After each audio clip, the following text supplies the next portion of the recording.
Okay, இப்போ நம்ம வந்து ஸ்லோ ஸ்பீடில் எவ்வளோ ஸ்பீட் போகுது அப்படின்றத பார்க்க போகிறோம். ஃபஸ்ட்டு கியர் போட்டுடலாம். ஃபஸ்ட்டு கியரில் வந்து 9 இல்லை 10 வச்சுக்கலாம். 10 வரைக்கும் போகுது.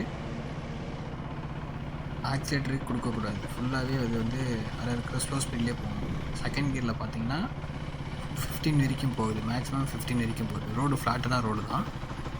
தேர்ட் கியரில் பார்த்தீங்கன்னா ஒரு 18 வச்சுங்க, 17 to 18 வச்சிங்களேன். இல்லை 17 தானா, 17 வச்சுங்க. அடுத்தது ஃபிஃப்த்து கியர் இல்லை 20 வரைக்கும் போகுதுங்க. ஃபோர்த்து கியரில் 20 வரைக்கும் போகுது. ஃபிஃப்த்து கியரில் பார்த்தீங்கன்னா ஃபிஃப்த்து கியரில் போகலை, இன்ஜின் ரொம்ப கிராங்க் ஆகுது, ரொம்ப உடையுது. ஃபிஃப்த்து கியர்லாம் போனீங்கன்னா கண்டிப்பாக ஸ்லோ ஸ்பீடில் போனீங்கன்னா இன்ஜின் வீணாக போயிடும். சிக்ஸ்த்து கியரில் இன்னும் மோசம், சுத்தமாக டேமேஜ் ஆகிடுச்சு. ஸோ நிறுத்திட்டாச்சு. ஓகேங்களா.